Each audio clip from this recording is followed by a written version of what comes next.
자, 오늘도 한번 해봅시다. 여러분의 건승을 기원하며 봅시다. 우리 어느덧 여러분들하고 벌써 이제 3, 4번째 수업까지 넘어왔는데 저번 시간에 우리가 그 품사까지 봤거든요. 그래서 품사의 초입부까지 봤어요.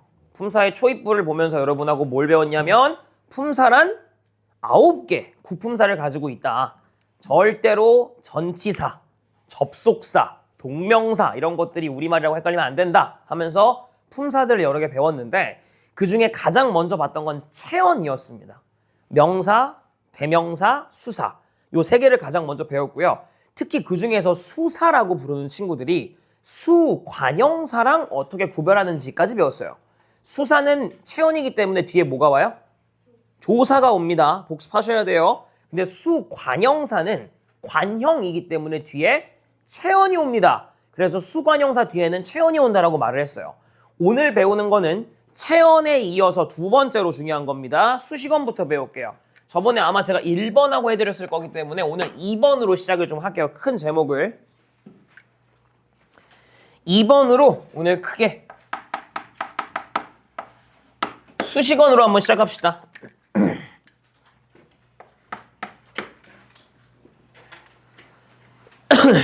얘들아, 이름이 수식언인데 당연히 수식언인데 역할이 뭐겠어요? 수식하겠죠? 다른 단어를 꾸미는 거죠.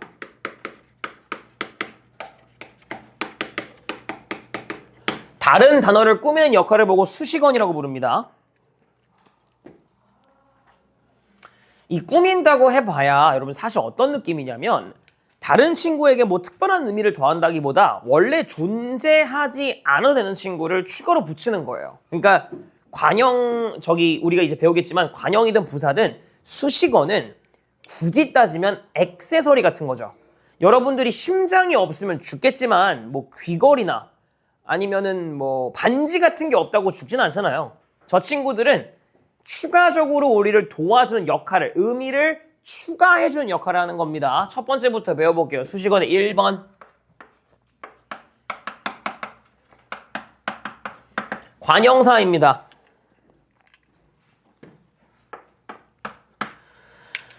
이미 많은 친구들이 관형사와 부사에 대해서 알고 계시겠지만 관형사는 저번 시간에 배웠던 체언, 명사, 대명사, 수사, 명대수를 체언이라 부르는데 체언을 꾸미는 걸 보고 관형사라고 불러요. 누가 누구를 꾸미는지 반드시 외워놓길 바랍니다. 자, 여러분 관형사의 종류에도 여러 가지가 있어요. 근데 그 중에 가장 첫 번째 관형사 중에 뭐가 있습니까? 라고 하면 첫 번째는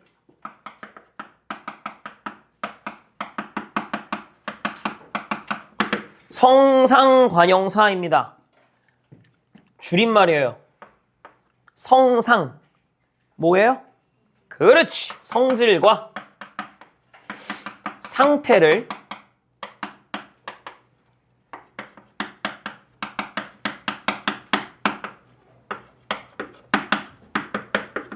성질과 상태의 의미로서 누군가를 꾸미면 그게 성상이에요. 줄임말이야, 줄임말. 여러분들이 알고 있는 대부분의 꾸밈은 일반적으로 성상입니다. 물론 관형사는 아니지만 관형어로 잠깐 넘어가서 얘기하자면 그녀를 꾸미고 싶은데 그녀가 예쁜 그녀면 그녀가 예쁜 상태를 의미하잖아요. 그런 게 성상이에요. 쉽죠? 예를 들어 볼게요.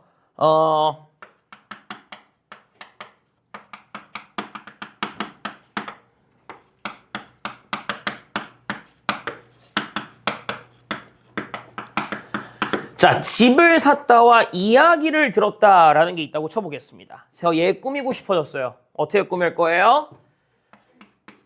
새 집을 샀다 또는 옛 이야기를 들었다와 같은 친구들을 보시면 너무 쉽지만 집이나 이야기의 경우는요. 요 둘 다 품사가 뭐예요? 명사죠.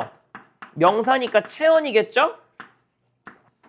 아이 쉽다. 근데 지금 새도 옛도 뒤에 오는 친구를 꾸미고 있단 말이에요. 근데 꾸미는 게 명사잖아요. 체현.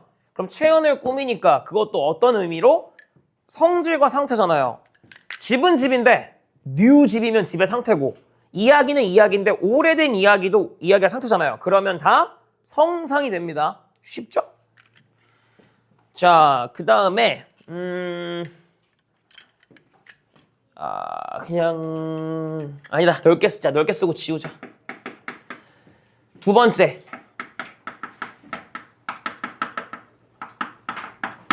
지시관형사입니다. 뒤에서도 지시가 나오겠지만 지시는 진짜 가리키는 거예요.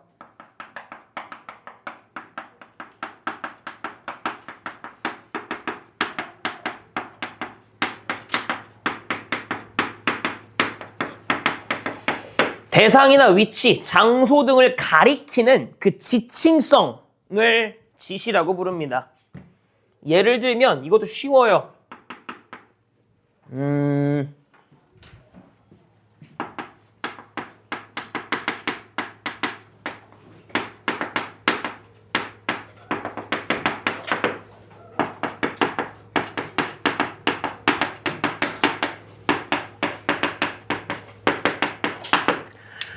자, 이 친구를 더 앞에서 꾸밀게요.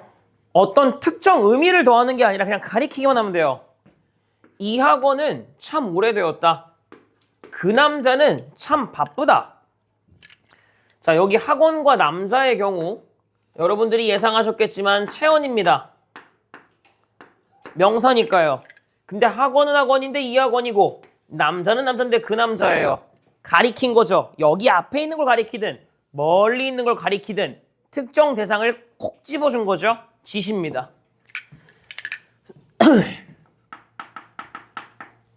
3번 성상, 지시. 세 번째 거는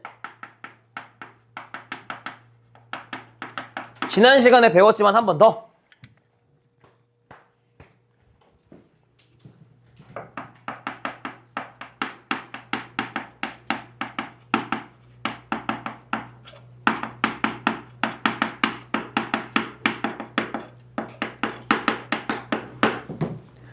숫자적인 의미를 통해서 수량과 순서를 가리키는 거, 그걸 수관형사라고 불러요.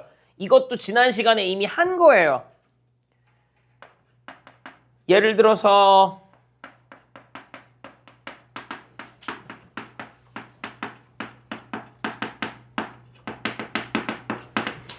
자, 두 명의 남자가 길을 잃었어요. 그럼 두 남자가 길을 잃었다라고 할 거 아니에요. 그죠? 또는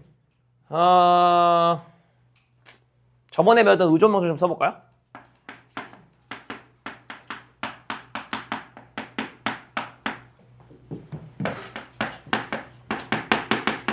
자, 나무가 쑥쑥 자라요. 근데 몇 개가? 3그루의 나무가 쑥쑥 자란다. 그러면 남자도 그루도 체언입니다. 이렇게 체언들을 꾸며주니까 당연히 관형어고요. 여러분 잊었을까봐 얘기하면 그루는 지난 시간에 배웠던 의존명사죠. 혼자 못 쓰는 친구.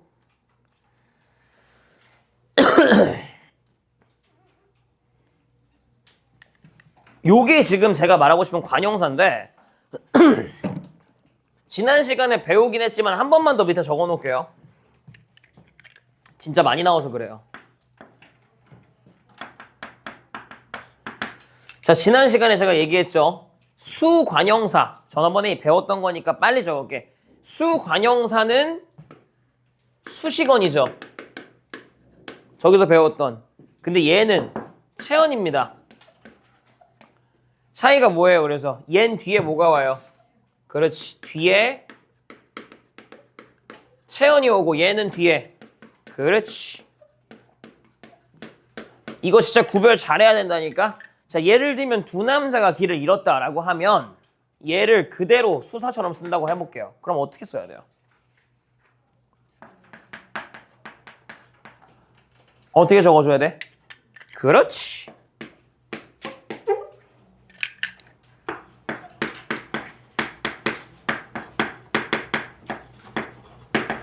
이렇게 쓰면 지금 둘 뒤에 뭐가 와요? 조사가 오잖아. 그죠? 이렇게 되면 얘가 수사가 됩니다. 자, 얘도 바꾸면 어떻게 돼요? 나무 새 그루가 자란다. 새 그루가 어떻게 바꿔요? 수사로 바꿔봐. 엥? 수사 세봐요.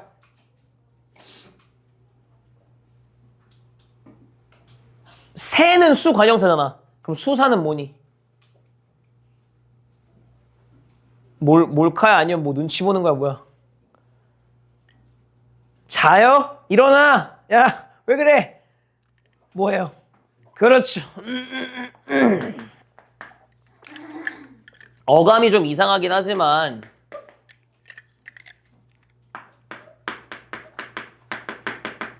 요렇게 쓰면 되는 거예요.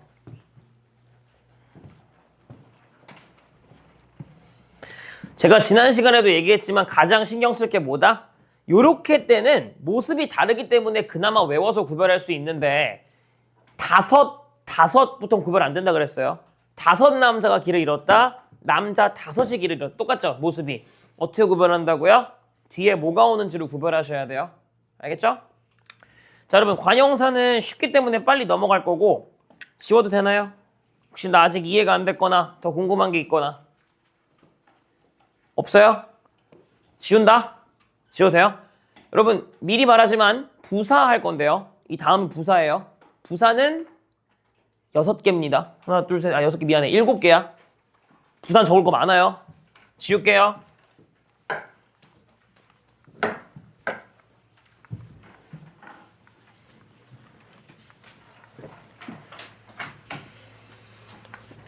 자, 한번 가보자.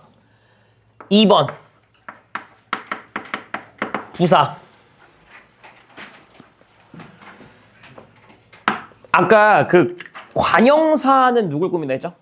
체언을 꾸민다 했죠? 자, 부사 누구 꾸며요? 이거 되게 잘 알아야 됩니다. 부사는 체언 빼고 다 꾸며요. 체언만 못 꾸며요. 그런데 체언만 못 꾸며서 생긴 게 저번에 뭐였어요? 비통사적이었죠. 원래 부사는 체언을 못 꾸며요. 예를 들어서 매우 호준 이런 말 못 써요. 그죠? 아니면 뭐 정말 시울 이런 말 못 써요. 그런데 그렇게 붙어버린 게 뭐였어? 뭐 있었어요? 부슬비. 부슬부슬 이따 나오겠지만 의태부사거든요. 이렇게 붙으면 비통사가 될 만큼 문법 규칙상 부사는 체언 빼고 다 꾸며요. 그래서 제일 중요한 말로 주로란 말을 꼭 써줘야 돼. 주로.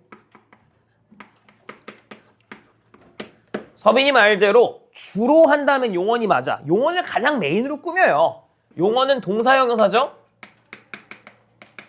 주로 용언을 수식하고요. 추가적으로 이 새끼 자기 스스로도 꾸밀 수 있어요. 부사. 그리고 아까 배웠던 관형사. 심지어 그렇지. 이걸 다 꾸며.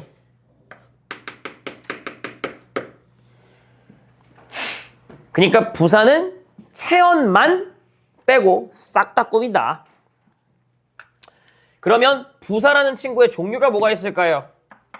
똑같아요. 이제 첫 번째 성상부사. 요건 똑같아요. 아까랑. 아까 말했지만 성상부사의 경우는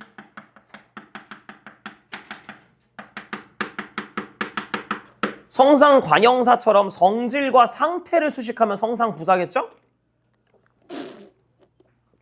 자, 뭐 있는지 볼까요? 여러분이 알고 있는 대부분이 성상부사일 텐데 그래도 봅시다.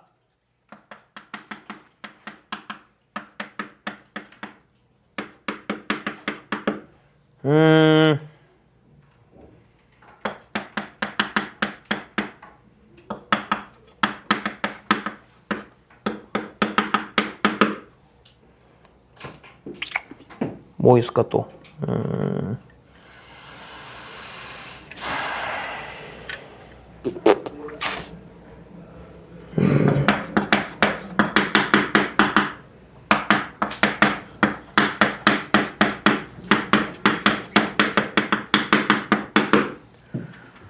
자, 붙여보죠. 자, 키가 매우 크다. 회사에 빨리 가다. 달리기가 정말 빠르다. 어떤 정도예요. 졸라 크고 튀지게 빠르고 그 어떤 특정한 범위잖아. 이만큼이란 상태. 성질과 상태죠. 그리고 뒤에 오는 걸 보면 크다, 형용사. 가다, 동사. 빠르다, 형용사. 싹 다 용언이죠. 그럼 지금 이 친구들은 각각 뒤에 있는 친구들을 꾸미는데 그 친구들이 전부 다 용언이에요. 부사겠죠 뭐. 아우 쉽다 그죠? 자, 두 번째 성상이고 아까 두 번째 나왔던 거 뭐였어요? 똑같아요.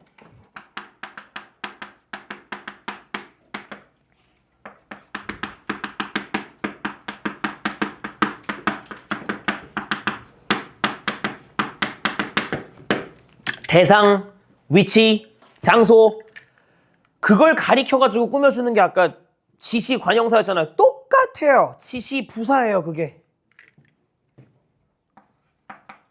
그럼 어떤 것들이 있을까요? 지시 부사. 옛날에 우리 했던 친구들 기억날 텐데 뭐 있어요? 주차? 이제 귀가 안 좋아서. 그렇죠. 너무 잘했어요. 야 오너라. 야 가거라. 이리 오너라. 저리 가거라. 이 잘 안 쓰는 표현 같지만 생각하면 부사입니다. 왜냐하면 여러분 오너라랑 가거라가 둘 다 동사예요. 그죠? 오다 가다니까. 근데 이리 오너라랑 저리 가거라는 둘 다 뒤에 놈을 꾸며요. 그럼 부사예요. 근데 어떤 의미야? 이리 오고 저리 가는 거니까 위치 방향성밖에 없단 말이죠. 근데 뒤에 놈을 꾸미는 게 동사야. 그럼 지시 부사예요. 개 쉽죠? 자, 그 다음에 세 번째 거.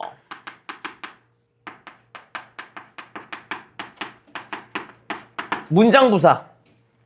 아까 얘기했지만 부사는 문장 전체를 꾸밀 수도 있죠. 그게 여기서 드러납니다.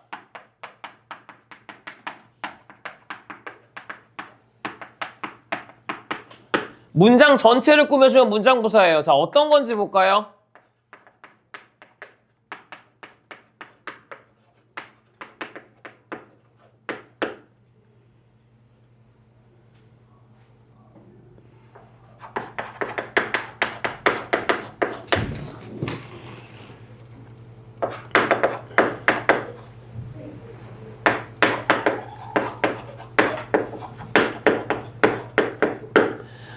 자, 이렇게 문장이 있다고 합시다. 내일 비가 올까? 근데 내일 비가 올까 앞에 뭘 붙여가지고 문장 전체를 꾸밀 수 있다. 뭐 있어요? 혹시 내일 비가 올까? 라고 하면 혹시가 내일을? 혹시가 비를? 아니요. 혹시는 이 뒤에 오는 문장 전체를 수식합니다. 그럼 문장 부사가 돼요. 자, 또 설마 에이 걔가 나 좋아하겠냐? 그 남자가 나에게 올까? 이것도 뒤에 오는 문장 전체를 다 꾸며버려요. 이게 문장 부사예요. 부사는 문장 전체를 수식하는 것도 가능하다는 거죠. 자, 여기서 힌트를 하나 얻을 수 있는데 여러분 만약에 내일 비가 오겠어 또는 여기서 이걸로 해볼까요? 설마 그 남자가 내일 나에게 올까 해서요. 설마의 위치를 바꿔보세요. 그 남자가 내일 나에게 설마 올까라고 해도 되죠. 또는 그 남자가 설마 내일 나에게 올까도 됩니다. 그러면 어느 곳에 위치하냐에 따라 달라져요. 만약에 문장 맨 앞에 오잖아요. 그럼 문장 부사거든요. 근데 문장 안에 들어가 있으면 동사나 형사를 꾸미게 돼요. 그때는 성상부사가 되고 맨 앞으로 가가지고 문장 전체를 꾸미면 문장 부사가 되는 거야. 그냥 위치 차이예요. 근데 중요한 건 여기서 뭘 할 수 있냐면 부사는 결국 문장 안에서 뭐가 자유로운 거야. 네. 부사라는 친구는 그냥 여기다 적어드릴게요.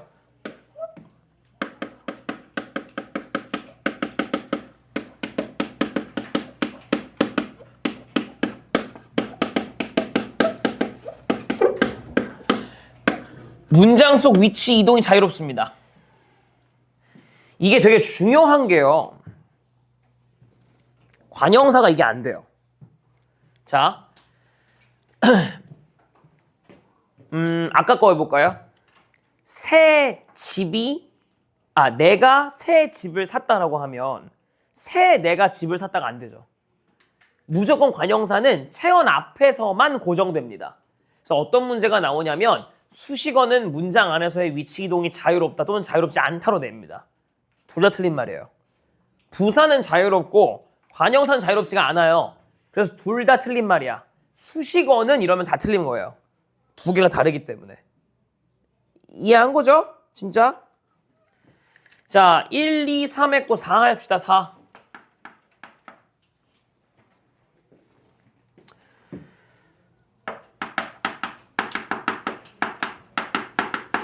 접속부사.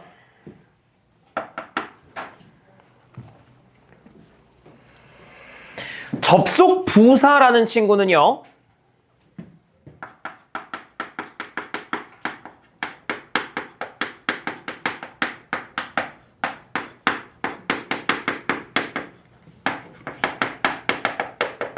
문장과 문장을 이어주는 연결의 역할을 합니다. 아까 여기 앞에서 봤지만 문장 부사는 저 앞에, 문장 앞에 와서 문장을 꾸미잖아요. 하나의 문장과 그 다음 문장 사이에 오면 걔네를 연결할 수가 있어요. 여러분이 알고 있는 영어의 뭐랑 똑같은 겁니까, 얘가? 얘가 영어의 접속사랑 동일해요. 영어에서 말하는 접속사가 우리말의 접속부사예요. 거의 동일한 역할을 합니다. 예를 들어서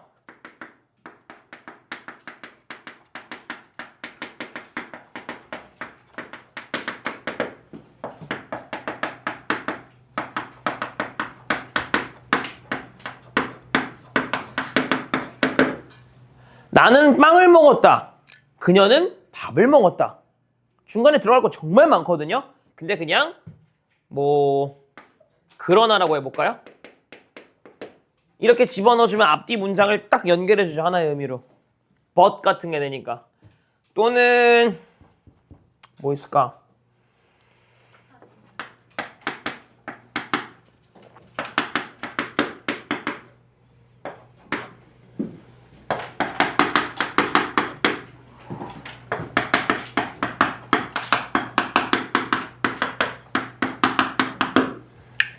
여기다가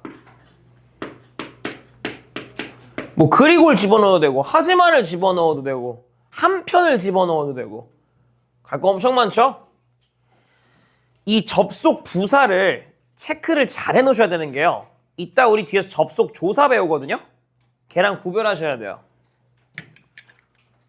자, 그 다음에 접속 부사 했고요. 5번째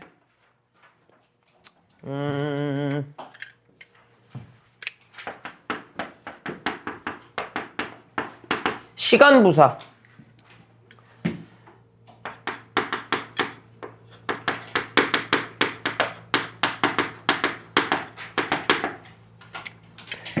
이거는 너무 쉬워서 그냥 외우시는 게 좋은데 시간과 시제를 나타내는 거 있죠? 그거 싹 다 부사예요.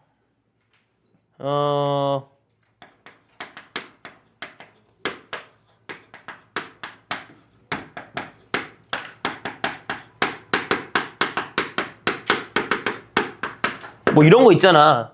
이게 선생님 왜요? 라고 한다면 역할을 보세요.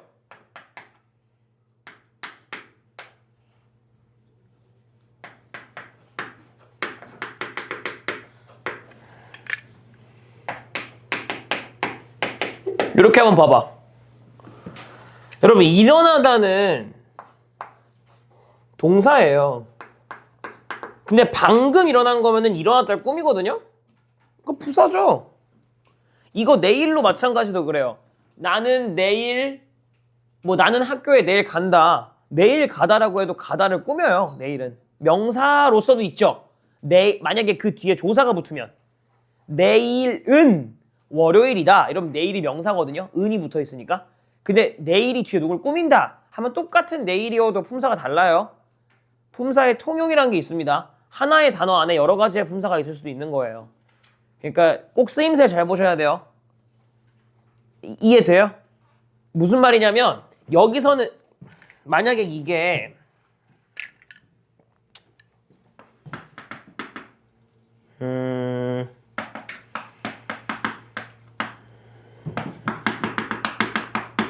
여기다가 오늘을 집어넣으면 나는 학교에 오늘 갔다라고 하면 오늘이 갔다를 꾸미죠.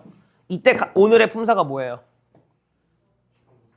부사죠, 부사. 뒤에 있는 갔다가 동사니까. 이건 이해돼요? 진짜? 근데 만약에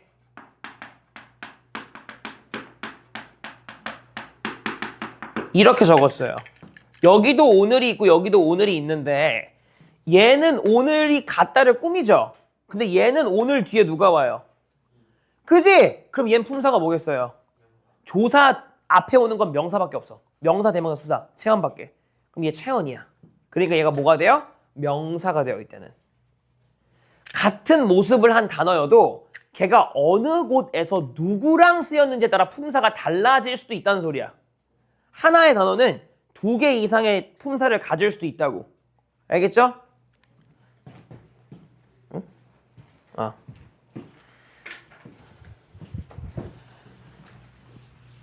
자, 그 다음에 1, 2, 3, 4, 5, 6. 6번.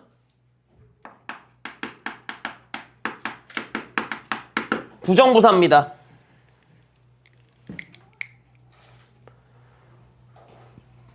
여러분 부정은 다 알잖아요. 부정한다. 싫어! 그거거든요. 자, 부정은 너무 쉬우니까 2개로 쪼갤게요. 요거예요, 요거.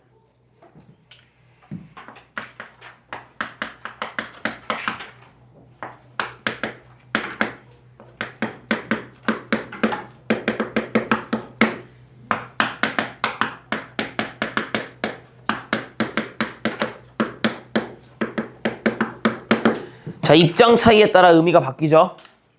그녀는 나와 자, 누가 주도권을 가질까요? 그냥 여러분 원하는 대로 적으시면 됩니다. 나는 좀 자존감이 높다. 그럼 뭐 근데 평균적으로 보통 여자들이 조금 더 저희 주도권이 있으니까 그녀는 나와 안 사귀었어요. 나는 그렇게 되면 못 사귄 거죠.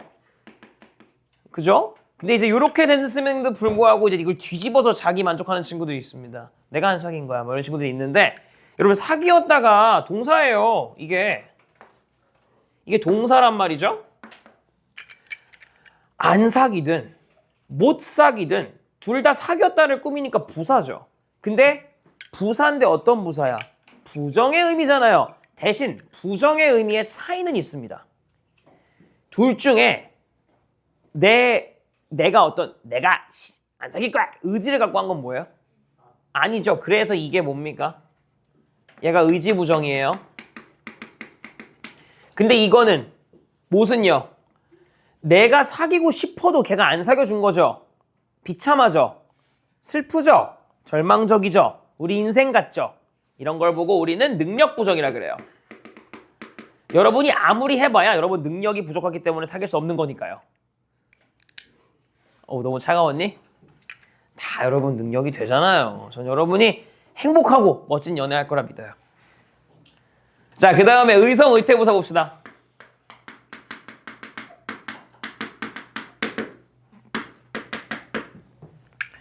의성 의태부사가 여러분 그 문학작품 배울 때 배우는 의성어랑 의태어 그거예요. 그거 동작과 소리를 묘사하는 거잖아요.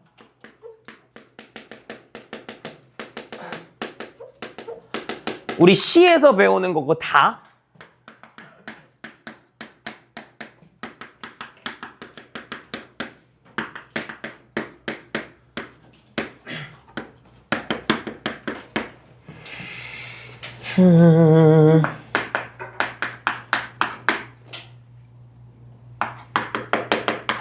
다 꾸미면 돼요.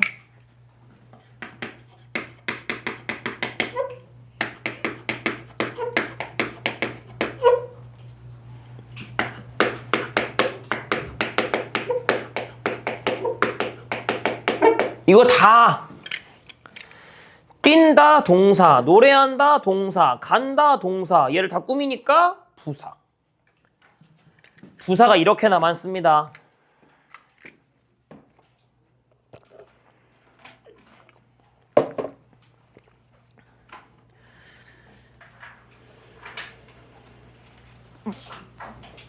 이렇게 부사가 많다. 그래서 부사 자체만 해도 7개예요. 이 부사의 종류를 다 알고 계셔야 되고 기억하실 거는 7개의 부사의 종류도 종류인데 부사는 누굴 꾸민다? 체언 빼고 다. 체언은 못 꾸며요. 그걸 알고 계세요. 그래야 비동사도 안 헷갈려요. 지웁니다. 자, 여러분 노트 아까워하지 마시고 아까 말했지만 남는 거나 부족한 거나 저기서 가져가다 쓰면 되거든요. 우리 뭐 할 거냐면 3번으로 넘어갈 건데 3번이 아예 새로운 언이기 때문에 저는 개인적으로 노트 3페이지 피시는 걸 추천합니다. 나중에 여러분이 공부할 때 그게 편할 거예요.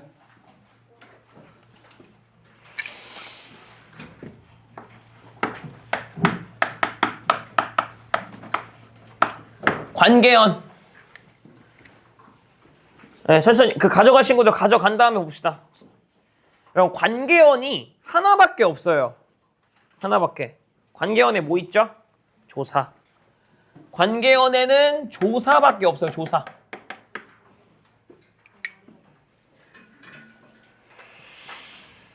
이 관계연은 문장 속에 여러 관계를 표시한다 해서 관계연인데 일단 여러분이 조사라는 거를 또 많이 까먹더라고요. 그래서 다시 한번 조사의 공통 특징을 적어놓고 시작할게요. 예를 들면 이런 거였어요.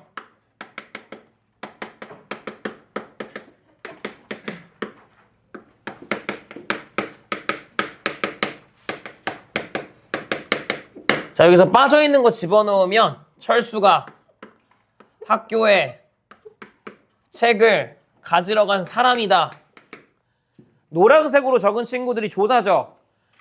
철수는 뒤에 가가 붙었기 때문에 주어인 거 알려주니까 주격 조사고, 을은 목적격 조사고, 애는 부사격 조사고, 이다는 서술격 조사죠. 이거 알아야 되고요.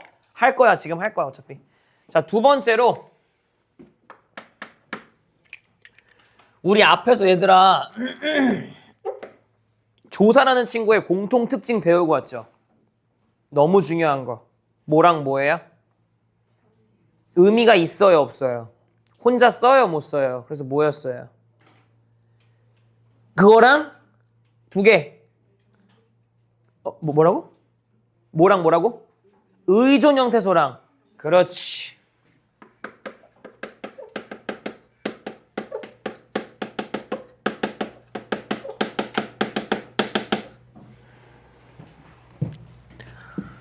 그런데 또 졸라 중요한 게 뭐야? 그럼에도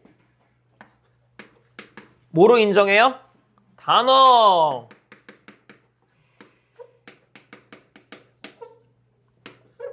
왜요? 분리성. 이렇게 외워놓으면 좋다. 의존 형태소고 형식 형태소예요.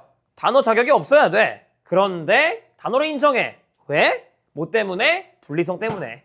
요거는 정말 머리에 넣어놓으세요. 이거 서술형에 나와요.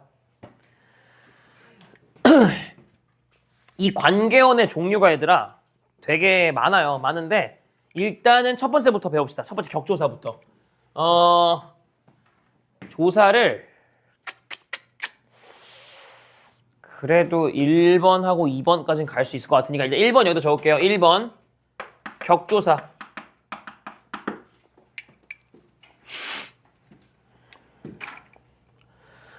자, 격조사란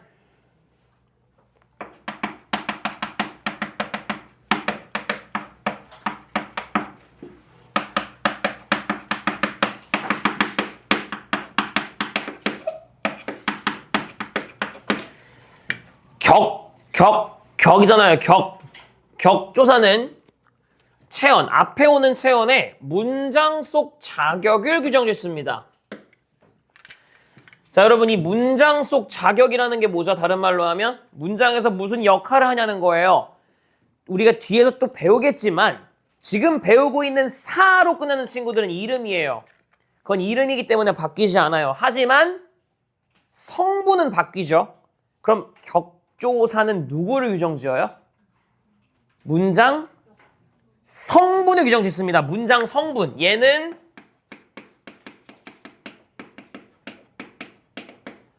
문장 성분이 뭐예요?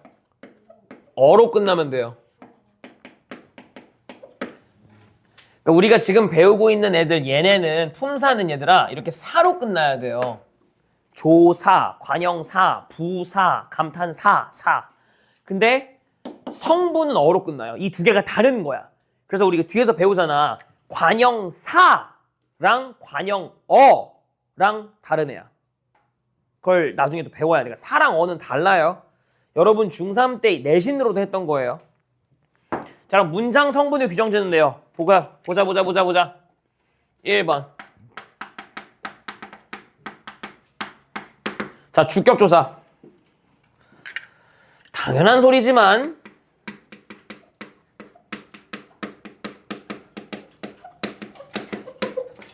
주어의 자격을 주겠죠. 주어.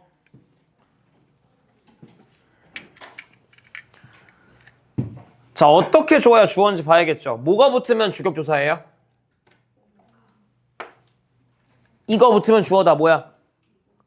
그렇지, 또 은는이가 나와야지. 은하고 는은 아니에요. 이따 뒤에서 배우지만 은는은 주어가 아니야. 왜냐면 영어학원에서 자꾸 은는이가로 알려줄 거예요. 은는 이가가 붙으면 주어다. 내가 머리에서 빨리 비워야 되는 게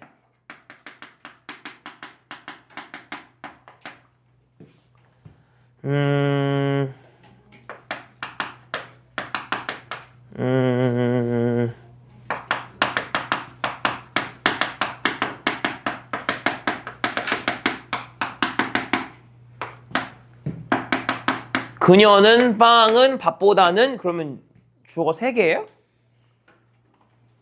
아니에요. 이게 보조사야. 의미를 더하는 친구들. 이거는 가짜예요. 원래의 모습들을 바꿔야 돼. 예를 들면 은는 이걸 없다고 치고 그냥 적으면 그녀가 빵을 밥보다 안 좋아한다가 되거든요. 이런 친구들로 가면 얘가 원래 어떤 조사인지를 알 수 있는데 은는 보조사라서 격으로 생각하면 안 돼. 그럼 주어를 진짜 알려주는 건 2개밖에 없는 거예요. 은는 이가가 아니라 그렇지 이랑 가밖에 없어요.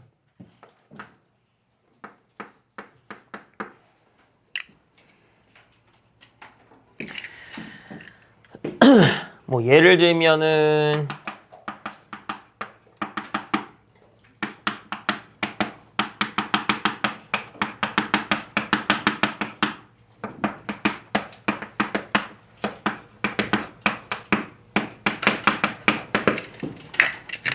철수가 나를 좋아한다. 책상이 매우 무겁다.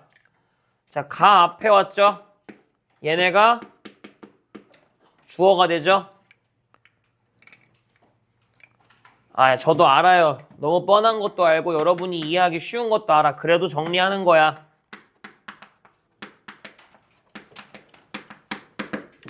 두 번째 목적격이죠. 얘는 목적어입니다.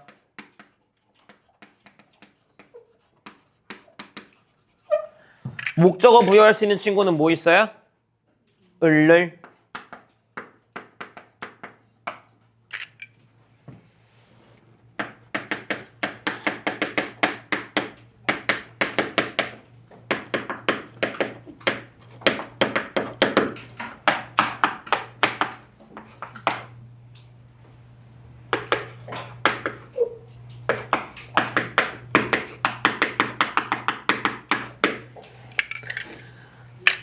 그녀가 밥을 굶는다.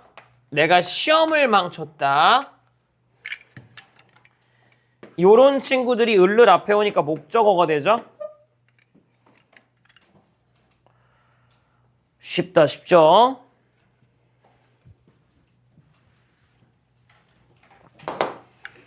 주격, 목적격. 그 다음이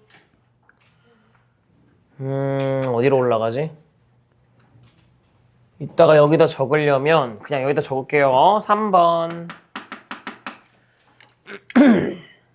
부사격.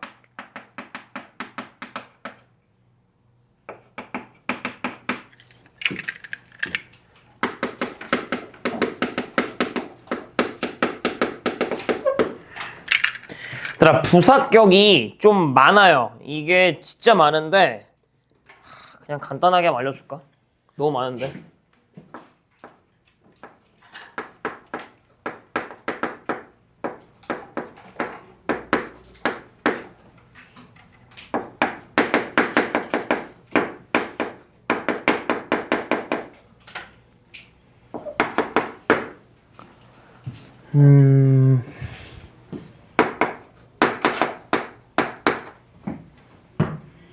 이 정도 하자. 너무 많다. 부사격은 이거 말고도 더 있어요. 에서, 에게, 개, 부터, 만큼, 서, 도록, 듯이, 뭐 엄청 많아요, 이게. 너무 많아서 다 하기 애매해요. 그래서 제가 구별하는 팁은 알려드릴 겁니다.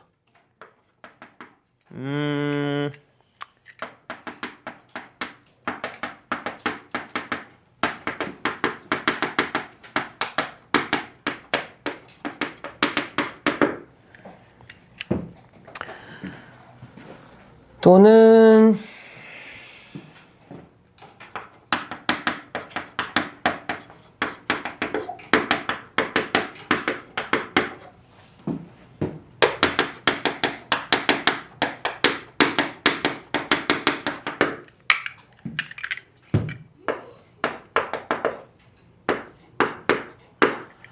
물론 배운 친구들 알겠지만 이거 할머니 깨가 맞아요.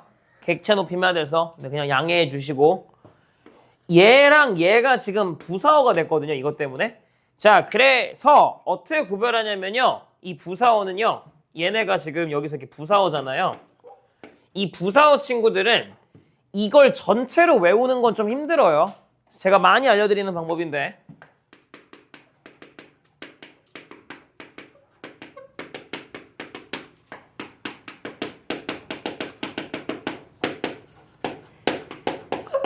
저는 이걸 장방시 대목이라고 부르는데요. 장방시 대목으로 외우는 게 나아요. 이 중에 하나로 해석이 되면은 부사야. 내가 학교에 점심을 먹었어요. 그럼 이 중에 뭐예요? 장소죠. 할머니에게 선물을 써 뭐예요? 대상이겠죠. 선물을 준 대상. 이렇게 해석이 되면 부사야. 그러니까 부사는 이 많은 걸 외우려고 하지 말고요. 주격이랑 목적격을 제외하면은 부사격이에요. 그렇게 외우는 게 편해. 왜냐면 주격, 목적격은 뻔하잖아. 이, 가, 을이잖아요. 이거 빼면 부사야. 왜냐면 관형격은 하나밖에 없잖아요. 설마 관형격을 헷갈리면 안 되고. 그러니까 부사격은 주격, 목적격이 아닌 걸 고르든 아니면 장방시 이 대목으로 고르든 해석으로 고르세요. 이거 다 외워봤자 의미 없어요. 그 다음이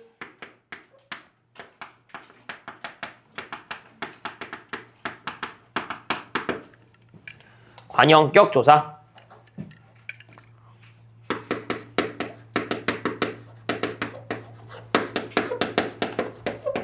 관형어의 저격을 줍니다.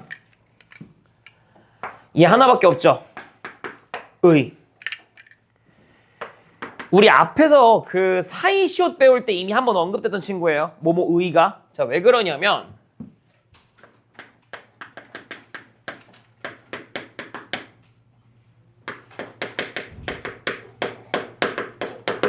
자, 이것이 그녀 가방이다도 말이 되기는 해요.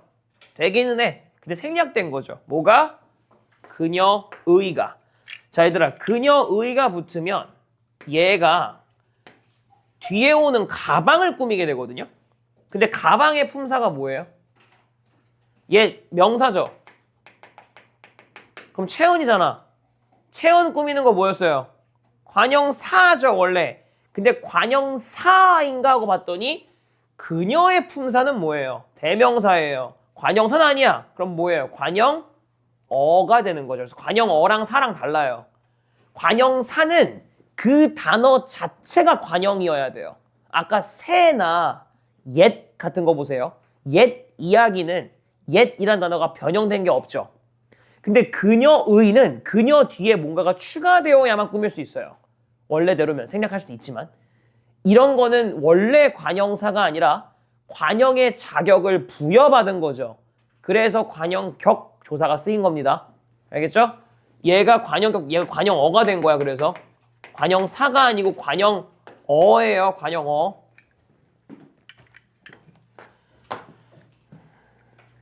그 다음에 5번.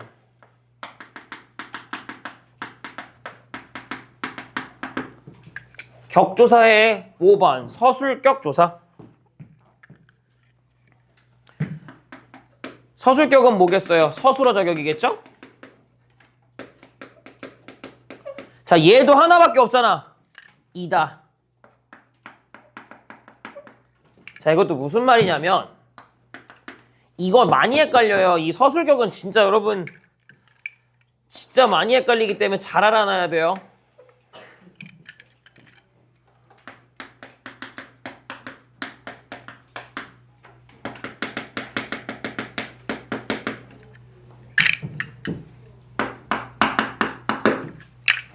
자, 만약에 선생님이다를 빼고 생각해 보세요. 그녀, 원래 이게 그녀 가거든? 주어. 자, 나의, 방금 배웠잖아. 의, 관형어. 자, 문장에서 꼭 있어야 되는 게 뭐야? 주어랑 서술어. 그럼 무조건 서술어는 필요해. 그리고 우리말에서 서술어는 무조건 어디에 와요? 맨 뒤에 와요. 그럼 얘 서술어예요. 맨 뒤에 오게 돼 있어, 서술어가. 근데 왜 서술어야? 하고 봤더니 얘가 붙었단 말이야, 이다가. 근데 이다 앞에 온 놈이 뭐예요? 선생님이. 명사란 말이죠? 그럼 명사에 붙을 수 있는 건 뭐밖에 없어요? 조사밖에 없죠. 그럼 얘 조사인 걸 알 수 있어. 근데 원래 명사였던 애 조사가 붙어가지고 서술어가 됐네? 그래서 무슨 조사예요? 서술격 조사예요. 알겠죠? 자, 근데 여러분들 아마 제가 무슨 말 하려는지 알겠지만 얘만 유일하게 가는 특징이 뭐죠? 네, 얘만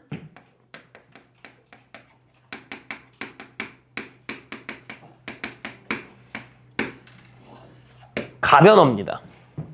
가변어가 뭐죠? 형태가 변형이 가능한 걸 말하거든요. 자, 무슨 말이냐면 예를 들면 이런 거 볼게요. 자, 명사 볼게요. 책. 대명사 봅시다. 그녀. 수사 보세요. 하나. 조사 나머지들 봐봐요. 나머지. 타 조사. 다른 조사들. 뭐 있을까요? 가. 을 이런 것들. 여러분 이 친구들이요. 이거 형태 바뀌어요? 자, 예를 들어서 책의 과거형이 뭐예요? 그런 게 어딨어요? 그녀의 과거형은 있어요? 그것도 없어요. 하나의 과거형도 없겠죠. 그런데 조사도 마찬가지야. 원래는 조사들도 가, 을 이런 거 뭐 안 바뀌어요. 근데 유일하게 원래 바뀌는 친구가 누구죠? 얘란 말이죠. 자, 동사 가다나 형용사 예쁘다 보세요. 가다의 과거가 뭐예요? 같다. 얘는 그럼 얘네는 형태가 바뀌어 안 바뀌어? 그래서 이런 애들을 보고 뭐라 하냐면 가변어라 그러고 얘네를 불변어라고 하죠. 근데 이상하지 않나요? 이거잖아, 이거. 자, 여러분. 과거형 뭐예요? 네. 미래형은요? 형태가 바뀌어요, 안 바뀌어요? 이거 딴 것도 돼요. 일 수도 있다. 일지 아닐지 모르겠다. 인 것 같다. 엄청나게 많이 바뀔 수 있어요. 그러면 얘는 가변어예요, 불변어예요? 가변어인 거죠. 그래서 뭐뭐이다는 조사 중에 유일한 가변어야. 그럼 우리말에서 가변어가 뭐예요? 라는 시험이 나오면 어떻게 적어야 되는 거예요? 가변어 뭐 있어요? 라고 하면 동사, 형용사, 서술격 조사까지 적어야 안 틀리는 겁니다. 자, 그러면 자, 조사는 가변어이다. 맞아요, 틀려요? 그래요? 얘 있잖아. 얘 조사잖아. 또는 조사는 가변성이 있다. 그건 맞아요? 조사는 가변성이 있다. 안 돼요, 그것도. 우리가 따지는 거는 보편성입니다. 조사 전체 중에 서술교 조사만 예외거든요. 얘만 예외예요, 예외. 자, 무슨 말이냐면 고등학교 1학년은 17살이다. 맞아요? 아닐 수도 있잖아요. 예를 들면 누군가는 빨리 들어왔거나 누군가는 꿇고 들어오면 19살일 수도 있잖아. 그런 애가 전국에 한두 명은 있을 수도 있잖아요. 18살, 19살인데 고1일 수도 있잖아. 그죠? 그런데 왜 우리는 고등학생 1학년은 17살이다라고 해요? 그게 보편적이기 때문이죠. 즉 문장은 보편성을 적어놔요. 그러니까 조사 중에 딱 하나만 가변어잖아. 그렇기 때문에 조사는 불변어이다가 맞는 거예요. 이해돼요? 한 명의 우리 반 전체 인구 중에 한 명만 고1 중에 18살이 있어. 그렇다고 고1은 18살이다라고 안 하잖아요. 이해돼요? 무슨 말인지? 그런 거예요. 그러니까 만약에 누군가가 조사는 불변어이다 라고 하면 맞는 말인 거야. 조사는 원래 불변어예요. 근데 누구만 예외라고요? 서술경만 예외인 거야. 알겠죠? 가변어 3개예요. 얘, 3개. 이거 3개예요. 지워도 되죠? 네.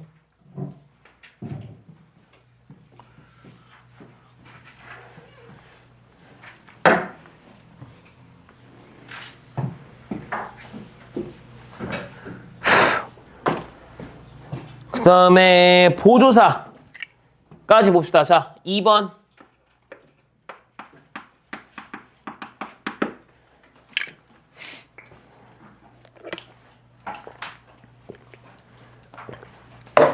자, 방금 격조사 배웠어요. 자, 제가 정말 중요하다고 얘기한 게 얘죠. 보조사.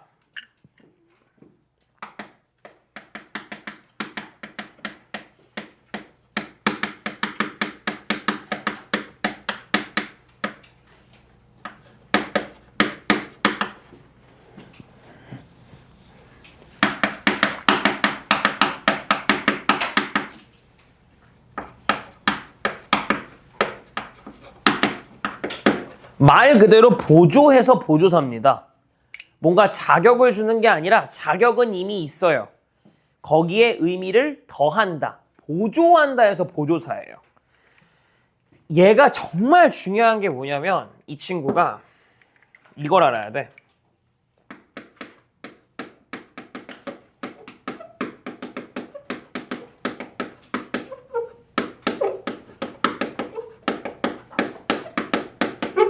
원래 격조사로 바꿔 쓸 수 있다. 이것만 알아도 안 틀립니다. 이걸 진짜 명심해 주길 바랍니다. 여러분 물론 그리고 보조사에 엄청나게 종류가 많아요. 진짜 이것도 한 몇십 개 될 거거든. 그중에 대표적인 것만 배웁시다. 4개만.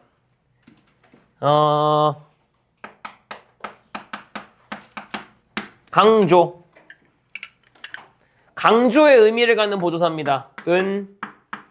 는.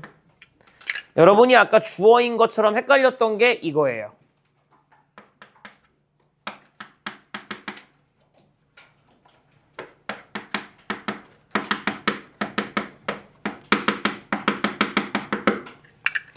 그녀는 나를 싫어한다.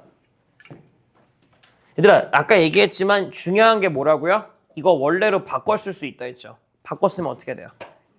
그렇죠. 이거 원래 모습이 그녀가가 맞아요.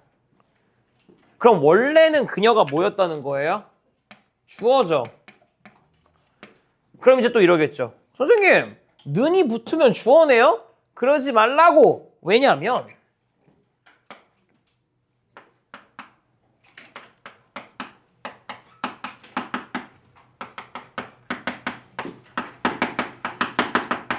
자, 내가 빵은 싫어한다. 이건 그럼 주어예요? 은이나 는이 붙었으니까? 아니잖아. 이거 원래 모습이 뭐예요?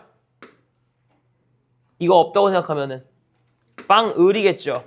그럼 원래 여기선 또 뭐야? 목적어죠. 근데 은는의 그럼 의미 차이가 뭐냐면 여러분 는하고 은을 쓰면 강조가 돼요. 자, 그녀가 요리를 잘한다랑 그녀가 요리는 잘한다를 의미 차이를 생각해 보세요. 요리를 잘한다는 거는 요리를 잘한다는 사실인데요. 요리는 잘한다라고 하면 무슨 의미가 생겨요? 걔 요리는 잘해. 자, 더 와닿게 해주면은 자, 소개를 받았어. 어때? 애 어때? 이뻐? 성격은 착해. 자, 당연히 따라오는 말이 뭐예요? 나머지는이 되잖아요. 은는이 뭐예요? 의미를 제한해버려요. 강조하는 거죠. 성격은 그거는 강조. 나머지의 의미가 배제돼버리는 거야. 또는 선생님 제가 숙제를 다 해왔습니다랑 선생님 저는 숙제를 다 했습니다랑 달라요. 저는이 되면 딴 새끼는 안 했다는 거잖아요. 뭔 말인지 알겠죠? 나를 강조하는 거예요. 그래서 은는은 주격이 아니라 의미를 더하는 겁니다. 헷갈리지 마. 두 번째. 강조 다음에 유일. 자, 은는보다 더 빡세게 딱 제한시키면 뭐가 돼요? 만이 됩니다. 만.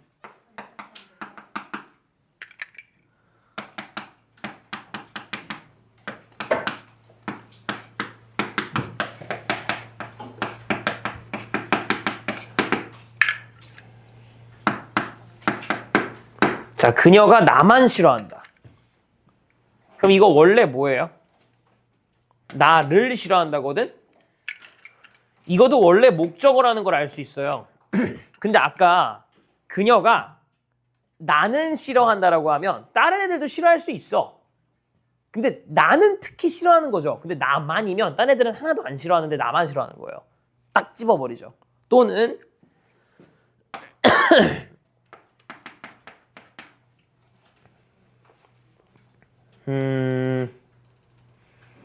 뭐가 있을까?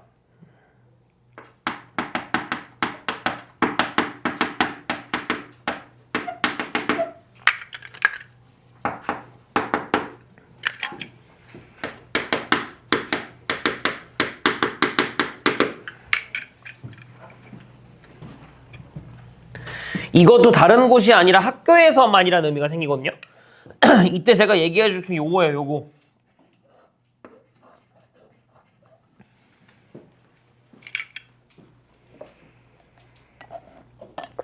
지금 학교에서만 할 때 아까 에서가 뭐였어요? 방금 했잖아요, 에서. 격조사 할 때. 빨리 봐봐, 앞에 뭐야, 에서가. 무슨 격이에요? 부사격이죠. 자, 그러면 이거 지금 어떻게 돼 있는 구조예요? 학교에서라는 거에다가 많이 더할 수 이렇게 지금 붙어 있는 경우거든요. 아, 그럼 뭘 할 수 있어? 보조사는 다른 격조사 뒤에 붙을 수 있네요.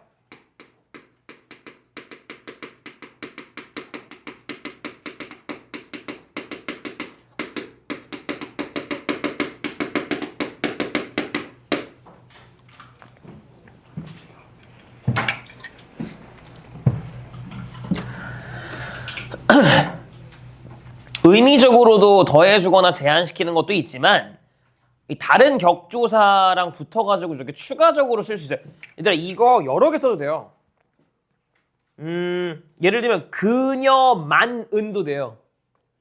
그녀만은 하면은 두 개 붙은 거야 보조사가. 그녀만은. 그죠? 또는 내가 빵만은 안 먹는다 하면 빵만은 되죠. 그죠? 이런 식으로 빵만을 안 먹는다도 되고요. 순서 여러 개로 막 두세 개 섞어도 상관없어요. 뭐 있지? 뭐 세 개 쓸 수 있는 게 왜 생각이 안 나지? 세 개 쓸 수 있는 것도 있는데. 아무튼 세 생각나면 할게요. 3번. 동일. 동일은 same이죠.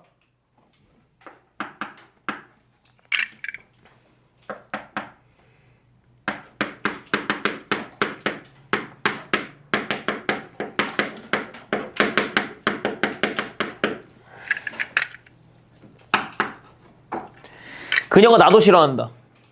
그럼 그녀는 나 말고도 싫어하는 사람이 또 있는 거야. 근데 나도 걔랑 똑같이 안 좋아하는 거예요. 그죠?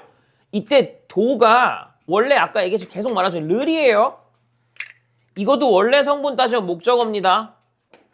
지금 제가 똑같은 예시를 들어드리고 있는 게 성분이 똑같은데 계속 조사를 바꿔줄 수 있다는 걸 보여주는 것 때문에 그래요. 의미가 그렇잖아. 그녀가 나도 싫어하고 쟤도 싫어하고 모두 싫어하고 똑같은 층위로 싫어한다. 동일. 마지막 4번. 존칭.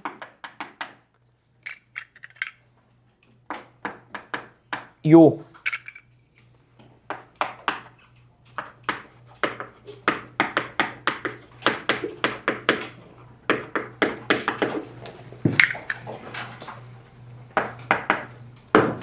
범인은 바로 그녀요 라고 하면은 존대하는 의미가 생겨요. 근데 이거 원형 뭐예요? 원래 모습 뭐죠? 그래, 서술격 조사 이다일 거 아니야. 근데 그 친구를 요라고 바꿔 쓴 거예요. 격조사를 바꿔 쓴 거야, 얘도. 원래 서술어고요.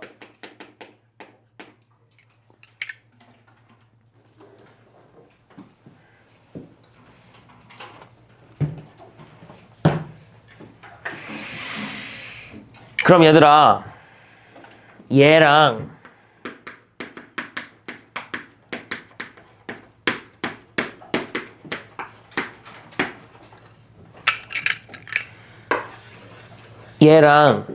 차이가 있을까요?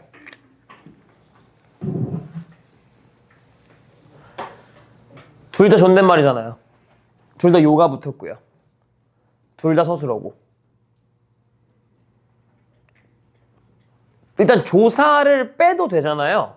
그러면은 그녀요, 나 먹어요에서 요를 빼도 말이 돼요. 그럼 저기 두 번째로 쓴 밥을 먹어요의 요도 보조사 아닙니까? 당연히 아니니까 좀 물어보고 있는 거예요. 왜 아니에요 그러면? 그럼 저건 뭐예요? 네.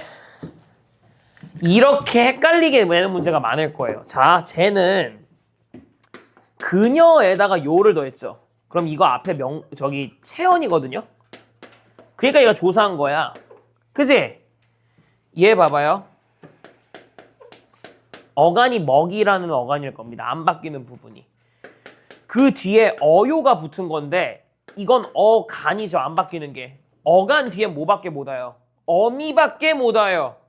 그래서 얘는 이렇게 생겨먹은 어미예요. 그냥 요가 아니라 어요라는 어미이고요. 얘는 조사예요. 되게 비슷해서 많이 틀려요. 시험 문제를 보면 생각보다 많이 헷갈릴걸?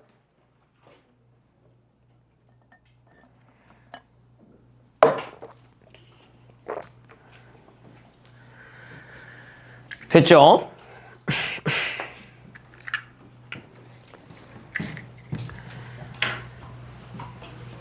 생각보다 여러분 이 어요랑 요 저거 구별하는 문제가 꽤 나옵니다. 보조사랑 용언의 어미인데도 되게 비슷하게 생겨가지고. 알았어. 여기 접속조사까지만 할게. 좀만 버텨봐. 다 왔어. 침착해. 괜찮아. 좀만 더. 5분만. 자, 3번 보조사 3번. 접속조사까지만 할게요. 제발 부탁할게. 얘는요.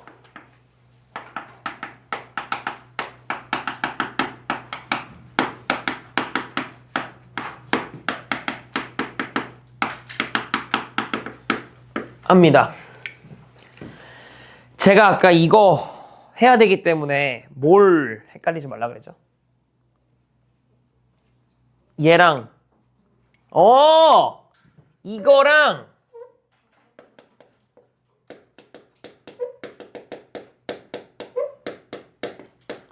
이거랑 헷갈리지 말라고 했잖아. 방금 배웠잖아. 왜? 접속 부사는 누구랑 누구를 이어줘요?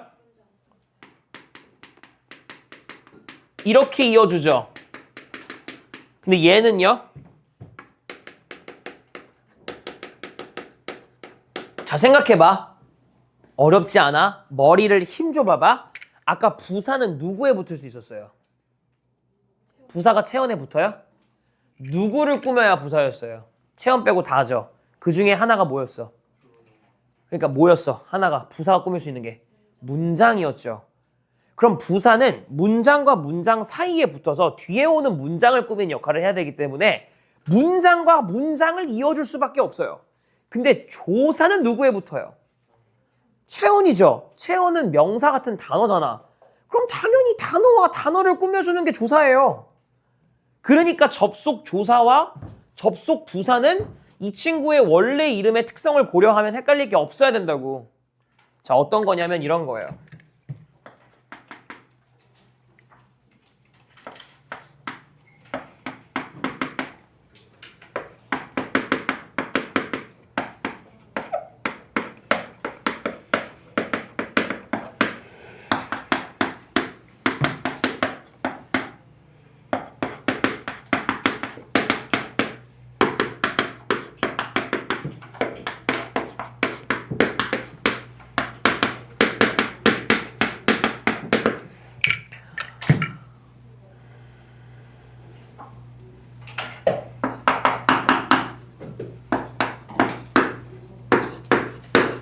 이런 거 있죠. 이거 아까 앞에서 배웠던 그리고나 그러나랑은 느낌이 다르긴 하지만 어쨌든 두 개를 하나로 묶어버리죠. 나랑 그녀, 책상과 의자, 지구와 달, 다 두 개의 단어를 묶어버리잖아요. 이렇게. 이것도 뭐예요? 접속이에요. 근데 어떤 걸 접속해요? 얘는 단어를, 얘는 문장을. 이 차이 알아야 돼요. 이것도 체언, 이것도 체언이잖아. 알겠죠?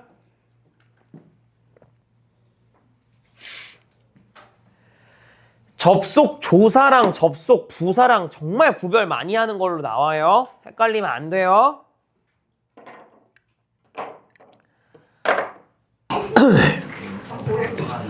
여러분 방금 그 친구가 질문을 해서 제가 좀 국립국어원 뒤져보니까 부사가 체언을 보편적으로 못 꾸미는 게 맞잖아요. 그래서 비통사기도 하고요. 근데 예외사항이 있네요. 부분 제한적으로 서술어 용례로 활용되는 체언은 수식을 허용한다고 합니다. 그러니까 서술격 조사가 붙어가지고 그 명사가 서술어가 되는 경우 있잖아요. 뭐 부자이다. 그 남자는 부자이다 라고 할 때 부자이다가 서술어란 말이죠.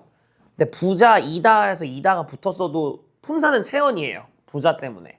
근데 그는 매우 부자이다 라고 하면 매우가 부자를 꾸민단 말이에요. 그럼 원래는 안 되죠. 근데 이렇게 서술어의 역할로 사용되고 있는 체언의 경우는 부분적으로 허용을 한대요. 꾸밀 수도 있대요. 원하면. 그래서 서술어로 사용되는 거의 체언은 가능하다는 입장을 보이고 있으니까 무조건적으로 부사가 체언을 못 꾸민다라고 하는 거는 또 애매한 말이 될 것 같아요. 그래서 학교 선생님들에 따라 다르겠지만 일반적으로 부사는 체언을 꾸미지 않지만 제한적으로 체언을 꾸밀 수도 있다라고 하는 게 제일 맞는 말인 것 같아요. 그래서 곰곰이 생각해보니까 잘했어요 할 때 우리 참 잘했어요라고 하잖아요. 그럼 잘했어요가 동사란 말이에요? 잘하다니까? 그럼 참 잘했어요 할 때 참도 부사예요. 생각해보니까 참 국어도 비동사적 합성어잖아요. 참이 명사를 꾸미고 있으니까. 그러네. 저희도 이미 부사가 체언을 꾸미고 있었네요. 가능은 하대요. 가능은 한데 좀 예외사항 촉으로 알고 있어야 되는 것 같아요. 그러네. 근데 참은 명사도 있어요. 참이다 아니다 할 때는 또 명사예요. 그것은 참이다 할 땐 명사인데 참 잘했어요 할 땐 부사예요. 그죠? 참 국어는 비동사적 합성어고요. 자, 그러면 우리가 1, 2, 3번까지 봤죠? 관계형까지. 그러면 4번 할 차례네요. 4번은 가장 많이 나오는 놈 하나 합시다. 용언. 용언은 여러분 다 알겠지만 동사랑 형용사거든요. 왜 용언이에요? 그렇지. 활용될 수 있어서. 이 말은 아까 여러분 말한 대로 가변성이 있다는 겁니다. 가변성이 뭡니까? 형태가 바뀔 수 있다. 그래서 동사, 형용사가 용언이다. 굿! 첫 번째, 동사.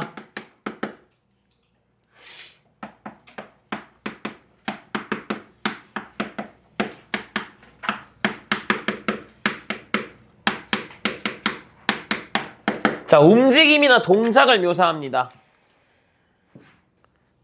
여러분, 이거 옛날에 내가 설명해준 친구들은 기억할 수도 있는데 움직임하고 동작하고 뭐가 달라요? 똑같은 거 아니야? 움직임이나 동작이나? 정의가 달라요. 이렇게 프레임으로 끊어지는 거 틀린 말은 아닐 수도 있는데요. 정의로서 좀 달라요. 그것도 좋은 생각이다. 움직임은 위치도 틀린 말이 아닐 수 있겠네. 니네 똑똑하다. 근데 가장 맞는 건 뭐냐면요. 사전적으로는 움직임은요. 자의와 타의를 다 포함해요. 동작은 내가 해야 돼요. 무슨 말이냐면 내가 이렇게 움직이는 건 동작이거든요. 그냥 나무가 이렇게 매달려 있다가 나뭇잎이 흔들리는 거 있죠. 이건 움직임이에요. 동작이 아니야. 느낌 알겠죠? 동작은 내가 움직여야 동작이에요. 그거 알고만 계세요. 뭐 시험에 나오진 않아요. 자, 그럼 동사의 종류를 또 봐야 될 텐데 동사의 종류를 첫 번째 1번. 아니 여러분 모를 수가 없어. 이거 솔직히. 자동사. 동사의 종류 두 개잖아요. 자동사랑 타동사. 그 영어 학원에서 배우죠? 똑같아요. 자동사부터 가볼까요? 정의가 뭐예요? 그렇게 외워도 되는데 직접적 정의를 알아놓는 게 좋아요. 수능에서 이렇게 또 지문으로 주니까.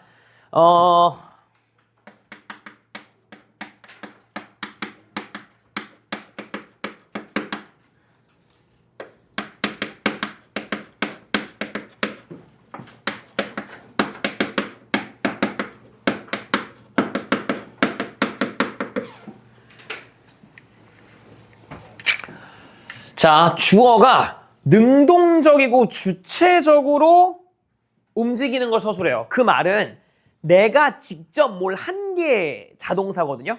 다른 존재의 도움이 필요하지 않다는 거예요. 다른 존재가 필요 없다. 동작이나 행동을 취하는 대상이 필요 없는 거야. 그 대상이 뭐예요? 그게 목적어예요. 그래서 목적어가 필요 없는 겁니다. 목적어가 필요 없는 게 자동사다라고 외우지 말고 동사가 능동적이고 주체적인 행동을 보일 때 자동사다라고 외우는 게 더 맞는 표현이에요. 그렇기 때문에 목적어가 없는 것뿐이야. 자, 차이점을 보여줄까요? 예를 들면 이런 겁니다.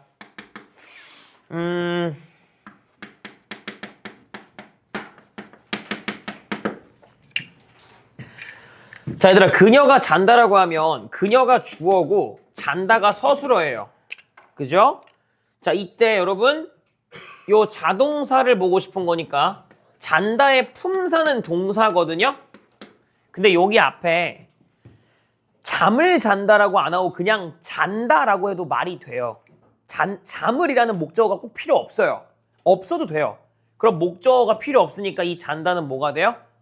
자동사죠. 뭐가 앞에 없어도 말이 되니까. 또는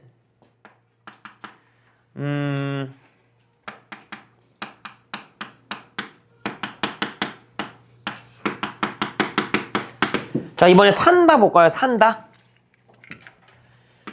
토끼 주어고요. 산다가 서술어입니다. 자, 이때 살아가고 있는 산다가 동사예요. 나 어떤 동사인지 알고 싶어요. 어머, 근데 앞에 뭐가 왔어? 산이 왔네? 그럼 이거 무슨 동사야? 자, 타동사다 이래야지 또. 앞에 뭐 있으면 또 이렇게 타동사 이래야죠. 이거 지금 앞에 온 거 뭐예요? 애잖아요. 뭐야 그러면? 그래요. 부사어잖아요, 여러분. 자동사와 타동사는 여러분 말대로 뭐의 유무가 기준이에요. 근데 목적어가 없고 부사어가 있으면 그럼 타동사예요?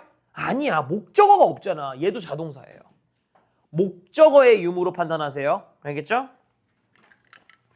부사어가 와도 이거는 자동사예요. 목적어 없으면. 그럼 얘들아 당연한 소린데 자동사의 반대말인 타동사는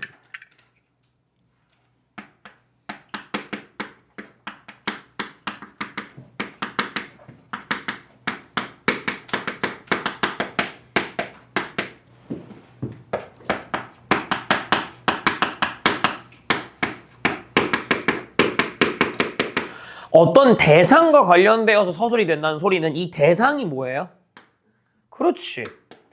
어떤 대상의 움직임과 연관되어서 설명을 한대요. 그 대상이 목적어를 말한단 말이야? 그럼 당연히 이거 뭐가 돼요? 목적어가 필요하죠.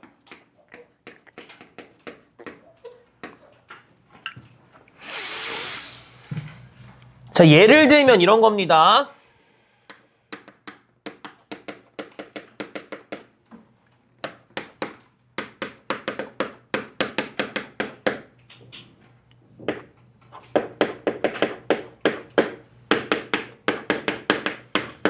자, 이런 애들 보세요. 철수 주어. 먹는다 서술어. 이때 먹는다가 동사예요. 자, 이렇게 쓰면 문장이 완벽해요? 이상한데요? 뭘 넣어줘야 되죠? 뭐 예를 들면은 밥을 먹든 빵을 먹든 주스를 먹든 뭔가 먹어야 될 거 아니야? 을이 붙으니까 목적어일 거고요. 그죠? 마찬가지입니다. 그녀가 뭘 하는데요? 뭐가 필요하죠? 일을 하든 공부를 하든 뭔가 해야 돼요. 이런 식으로 목적어가 와야 하는 친구들이 타동사입니다. 쉽죠? 영어랑 똑같아요.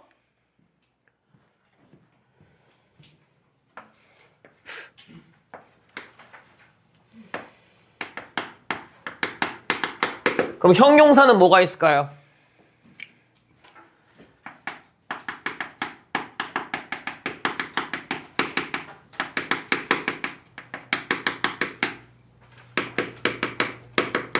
어떤 성질, 상태, 현상 등을 묘사하면 형용사입니다. 자, 두 가지 있어요. 아까랑 똑같은데 그 꾸미는 친구들의 기반점이 형용사라서 그런 거거든요. 아까 그 수식어하고 거의 동일해요.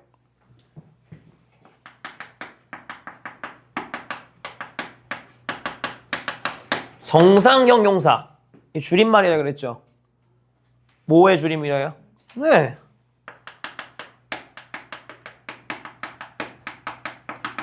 그럼 뭔데요?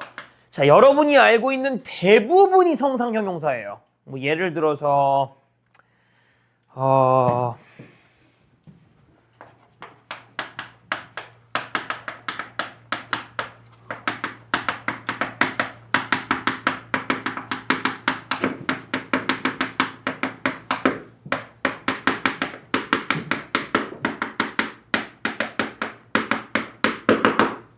형용사야 다. 니네가 알고 있는 거 다. 대신에 얘도 형용사도 서술어로 쓰이는 건 한 번만 봅시다. 예를 들면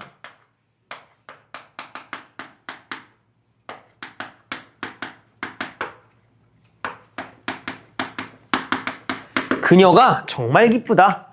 자, 이거 지금 서술어거든요. 맨 뒤에 오니까. 근데 이게 품사로 쓴 형용사죠. 물론 다음 시간에 더 구체적으로 보겠지만 슬슬 품사랑 문장 성분 구별하셔야 돼요. 사랑 어랑 다르다는 거 알아야 돼요. 형용사 서술어 풀로 적어줄까? 어랑 사랑 달라요. 근데 암튼 이렇게 쓰일 수 있죠. 그리고 와 기쁘다 이건 상태잖아요. 성상. 두 번째 성상 뒤에 붙어있던 거 뭐였어요? 성상모 나오면 뒤에 뭐야? 지시가 나와요.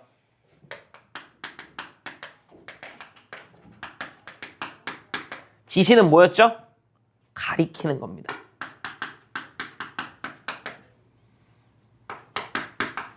뭘 가리키는 의미가 지시거든요. 뭐 있을까요? 꾸민데 형용사의 의미를 가지고 있는데 가리키는 거. 뭐 있을까요? 딱 안 떠올라요. 이것도 잘 안 생각 안 나. 아까 이리 오세요, 저리 가세요의 지시부사처럼 잘 안 떠올라, 지시 형용사가. 뭐 있을까요? 형용사의 가장 원형적인 의미를 여러분이 생각하면 이렇게 돼요. 엄마야. 형용사의 가장 원형적 의미로 여러분들이 알아놓는 게 보통 이겁니다. 이러하다. 이거 형용사예요.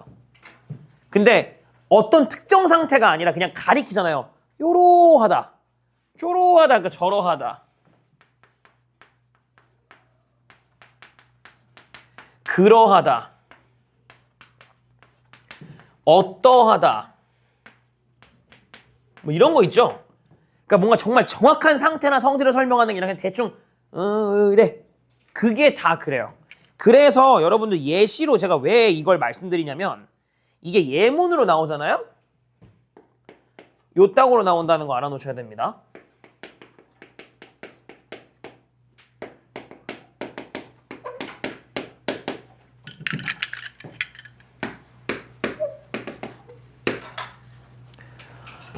이거 줄임말이죠. 진짜? 내 생각도 그래. 이거 줄임말이에요. 뭐에 줄어든 말이야? 내 생각도 그러해. 이거의 줄임말이거든요. 이거 원형이 뭐예요? 이거죠. 그러하다. 여기 있죠. 그럼 품사가 뭐예요? 형용사예요. 짠. 이렇게 쓸 수 있어요. 그러니까 그래라고 하는 거는 형용사입니다. 그러하다 때문에. 그러니까 이런 친구들이 실제로 쓰여요? 이렇게 쓰여요. 와, 슬슬 이제 마탱이 가죠. 자, 힘내세요. 이제 슬슬 들으나 마나 하고 이제 무슨 디너쇼 보듯이 앉아있지 마시고 눈깔에 힘줘야 돼요. 뒤에 중요한 거 좀 남았어. 얘들아 좀 힘내봐. 그리고 거의 다 왔잖아. 아까 힘내겠잖아, 힘내나. 마지막. 됐죠? 여러분 저 형용사랑 특히 지시 형용사 구분도 잘 하셔야 됩니다. 여러분이 봐도 진짜 우리나라 말 참 열받죠?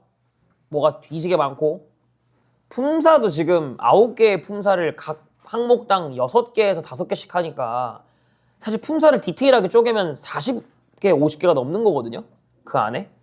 그러니까 진짜 우리나라 말이 복잡한 층위를 가지고 있는 게 맞긴 한데 그 덕에 문법 문제들은 늘 마르지 않고 나오죠. 구별 지을 게 얼마나 많아요.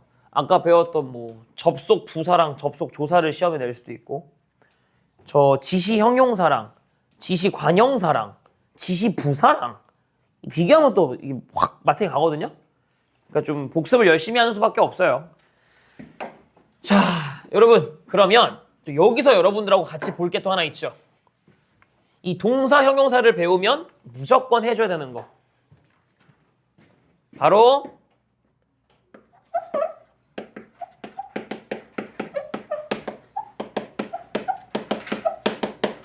동사 형용사의 비교입니다.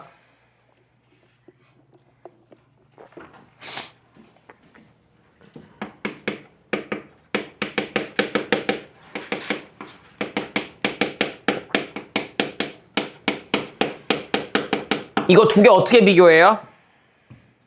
그렇죠. 3개 다 외워놓으셔야 돼요. 3개예요, 3개. 총 3개의 기준을 만족하면 그러니까 이걸로 구별해야 돼. 동사, 형용사. 첫 번째, 제일 쉬운 거부터. 뭐였어요? 진행형.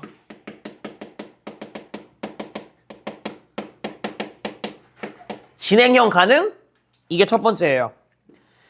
자, 여러분 진행형 어미가 뭐냐면 영어의 ing잖아요. 즉 진행형이라 하면 또는 요게 결합할 수 있냐 없냐거든요. 예를 들어볼까요?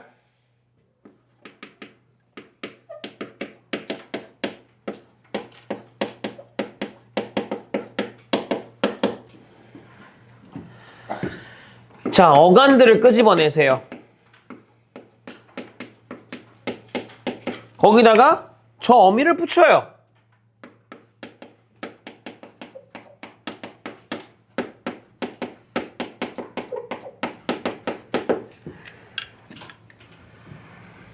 먹는 중이다. 돼요, 안 돼요? 되죠? 너무 되죠? 예쁘다. 예쁘는 중이다. 예쁜 중이다. 돼요? 안 돼요. 그러면 되는 친구가 동사고 안 되는 친구가 형용사라는 걸 알 수 있습니다. 쉽다, 그죠? 여러분 이게 왜 그러냐면 상태는 지속 가능성이 더 길어요. 그러니까 제가 가장 많이 들어드리는 예시인데 달리다가 동사잖아요. 뛰는 거.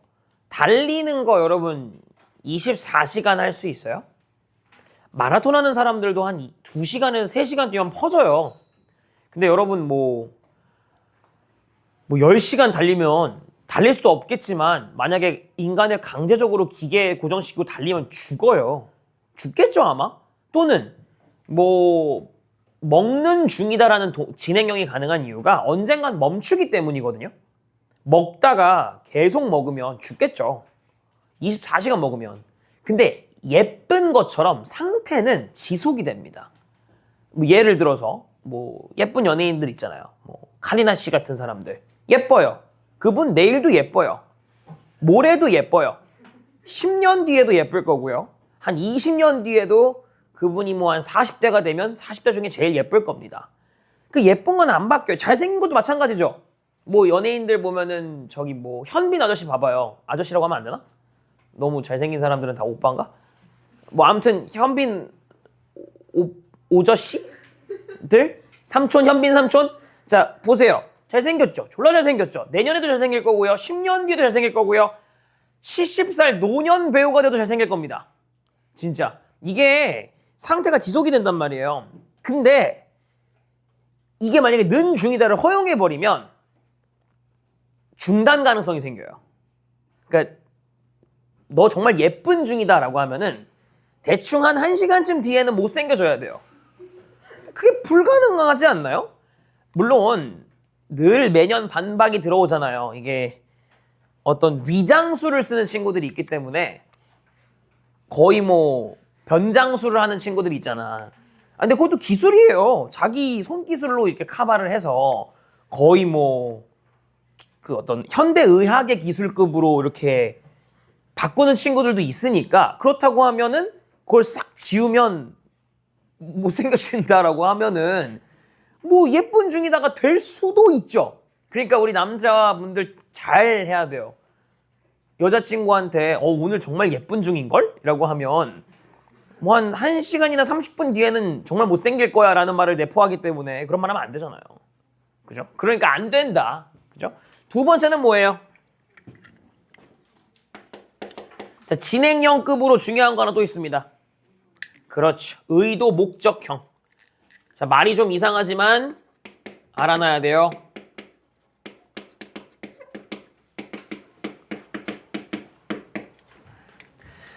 의도와 목적을 지니고 있다.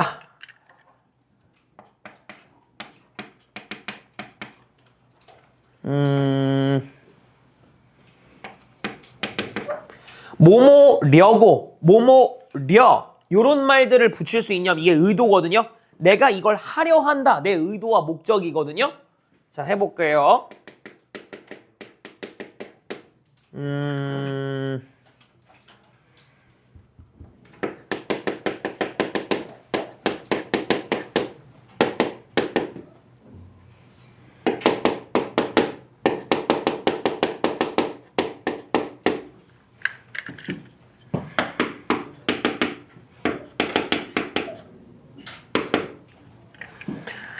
내가 오늘 공부를 하려 한다. 돼요. 근데 내가 오늘은 한번 잘생기려고 한다. 마음대로 돼요, 그게? 그건 여러분이 정의하면 안 돼요. 나 오늘 어떻게 마음 먹고 진짜 한번 잘생기려고 한다. 오호. 쉽지 않아요.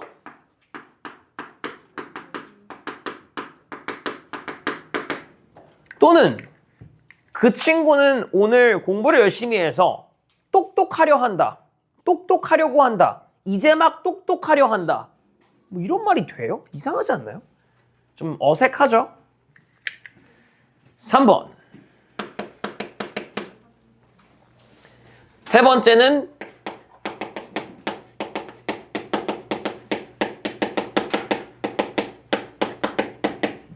명령하거나 청유할 수 있냐입니다. 이것도 많이 나오죠? 여러분 명령하려고 하면 어미 뭐 붙이면 돼요? 알아, 어라. 그럼 청유형은요? 뭐뭐 하자. 그렇지, 뭐뭐 하자. 요거 가능하면 동사, 형용사 구별할 수 있습니다.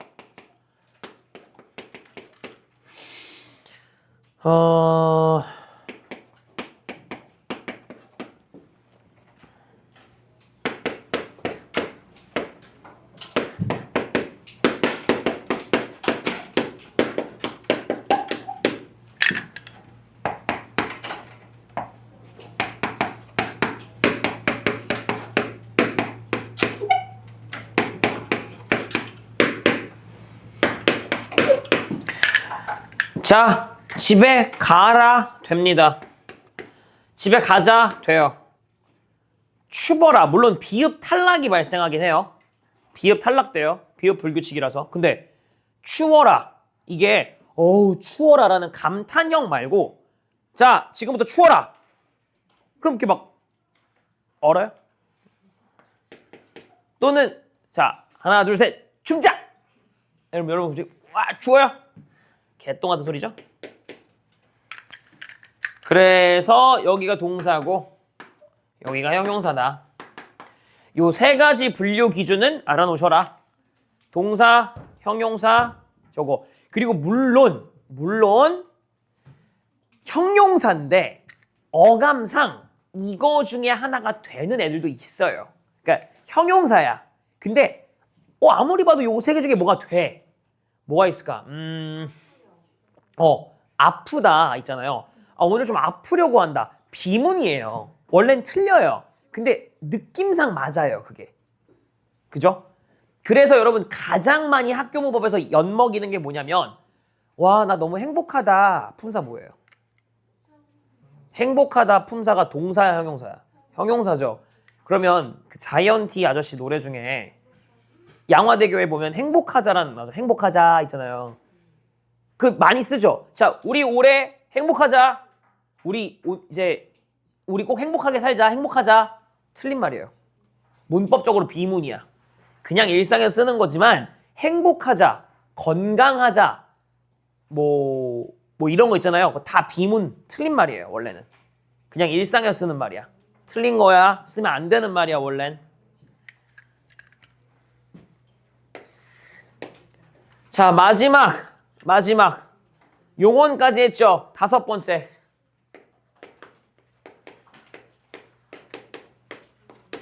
독립언.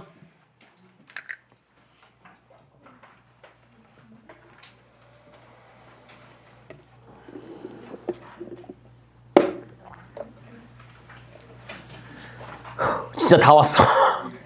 얘들아, 솔직히 말할게. 독립언 뒤에 하나 더 있거든? 독립언 하고 여기 하나만 더 적으면 끝이야. 우리 힘내서 8분 12초 안에 끝내자.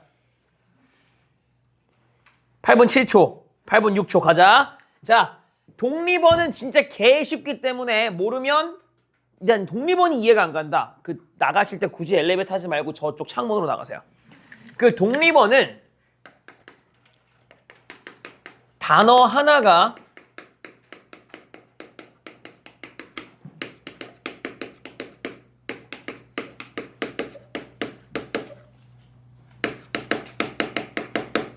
문장 전체를 대신할 수 있으면 그게 독립원이에요. 독립이잖아. 독립. 그 친구가 스스로 문장 전체 의미를 전달하면 독립어예요. 개 쉽죠? 자, 독립어 낼 수 있는 거 저랑 많이 했던 친구들 알 텐데 4개거든요. 첫 번째 제일 많이 나오는 게 뭐예요? 감탄사입니다. 이건 뭐 독립원의 가장 필수적인 친구 아닙니까? 얘가 제일 많이 나오죠? 이게 이런 거예요.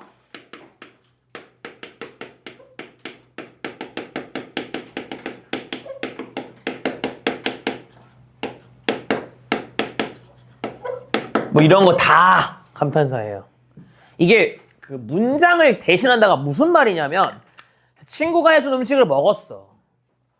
네가 해준 음식 너무 맛있다. 진짜 요리를 잘하는 것 같아. 넌 흑백 요리사에 나가야 돼. 이렇게 길게 말할 수도 있지만 먹고 그냥 우와 해도 똑같은 의미예요. 그 일본 애들이 그러잖아요. 뭐 이런 거 하잖아. 그걸로 다 되잖아. 그죠? 오! 뭐 이렇게 하잖아. 걔네 막. 그 막 오! 뭐 이렇게 하잖아요. 그거 다 감탄사잖아요. 우와! 아니면 뭐 예를 들어서 여러분이 그것도요. 그게 거센 소리 내는 거 있죠. 자, 친구가 이상한 짓을 하면 넌 정말 인생을 사는 걸 다시 한번 생각할 필요가 있어. 이렇게 말 안 하고 그냥 또 감탄사잖아요. 근데 이미 응축이 빡 돼 있죠. 왜 살아? 이런 말이 이렇게 응축되잖아요. 그게 다 감탄사야. 문장의 의미를 전달하니까요. 그죠? 자, 두 번째 감탄사 다음에 부름. 자, 여러분 누구를 부르는 거 조금 중요한데요. 누굴 부른다. 우리 문학 저랑 수업하는 친구들은 이거 표현법으로 뭐라 그래요? 부르는 거? 돈호법이라 그러죠. 돈호 할 때 호가 부를 호자잖아요. 그래서 부름은 누구를 부를 수 있게끔 붙이는 말만 붙이면 이게 감탄사가 돼요. 뭐 이런 것들 있잖아요. 누구 부를 때 쓰는 거. 무슨 말이냐면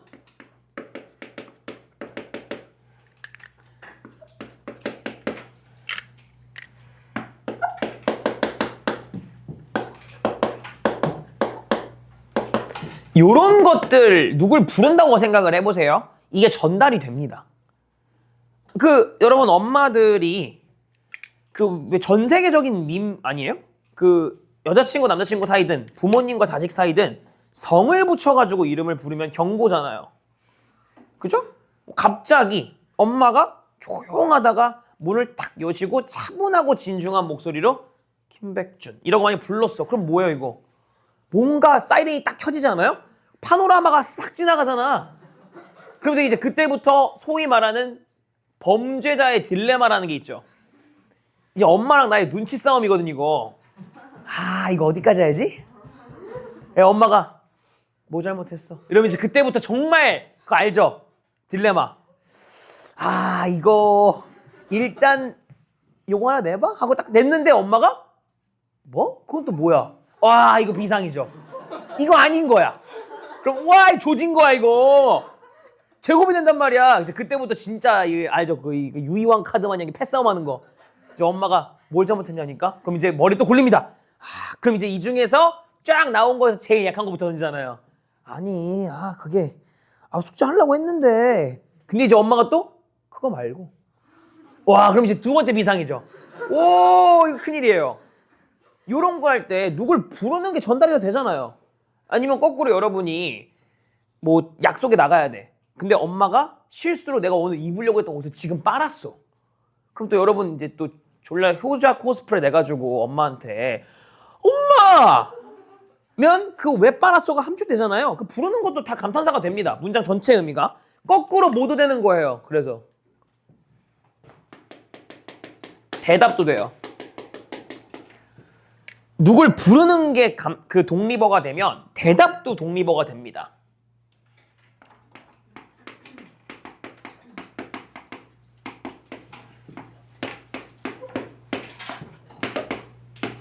뭐 이런 거 있죠. 대답도 다 감탄사가 될 수 있어요.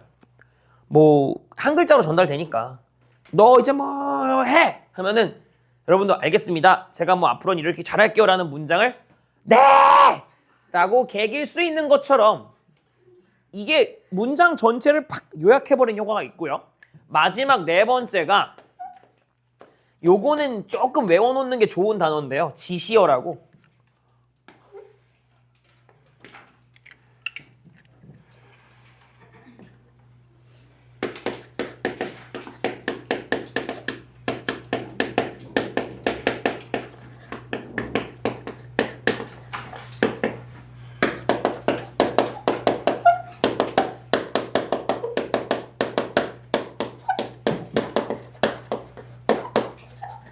자, 어떤 사람이 연설한다고 생각해 보세요. 요 앞에다가 이렇게 한 글자 뱉고 시작하는 거 있죠. 뭐 청소년 여러분, 인생 그것은 무엇일까요? 이러면 요거 있죠. 이게 내가 할 문장을 요약하는 게 돼서 감탄사로 분류를 한대요, 쟤도. 그래서 요걸 지시어라 그러는데 이런 지시어들도 감탄사가 됩니다. 알겠죠?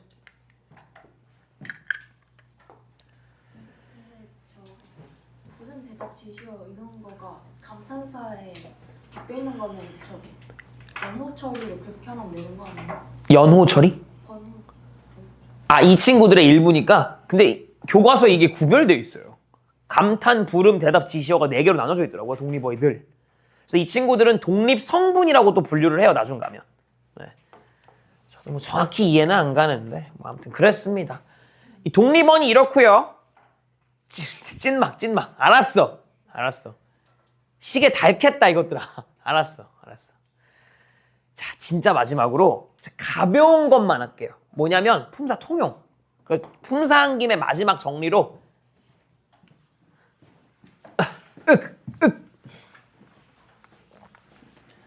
얘들아 뿌듯하잖아. 우리 품사 다 했잖아. 어? 자, 마지막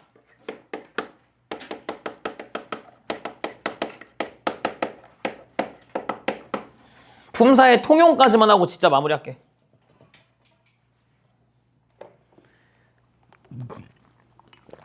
통용이 뭐냐면 이 통용의 뜻만 알아놓으세요.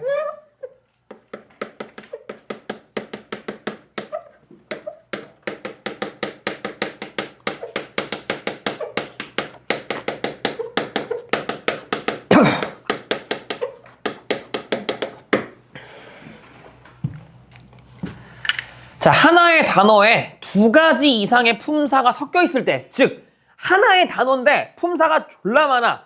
얘들아 가끔 품사 4개짜리도 있거든, 한 단어인데. 그러니까 타전에 보면은 명, 동, 형 이렇게 적혀 있어요.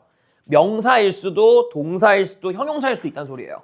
근데 여러분이 문맥적으로 파악이 되는 친구들이 있는가 하면 이게? 하고 의미적으로 구별해내는 친구들이 있어요. 대표적으로 시험에서 엿먹을 수 있는 문제들만 하고 마무리. 자, 오늘 뭐만 할 거냐면 딱 하나만 해줄게. 이거.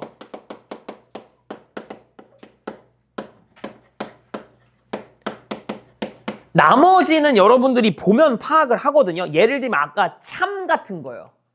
참 잘했어요는 부사예요. 참이 뒤에 잘했어요를 꾸미니까. 그죠? 근데 이거는 거짓이다 참이다 할 때 참이다는 뭐예요? 명사예요. 이다가 붙어 있으니까. 오케이? 이거 구별이 돼. 근데 봐봐요. 있다. 이렇게 해줄게. 나눠줄게요.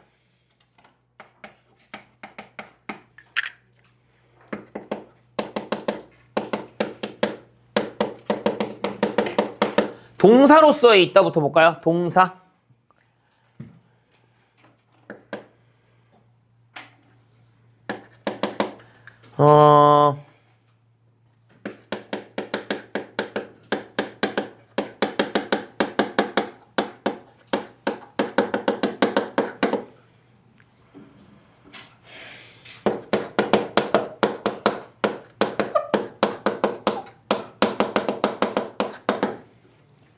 반면에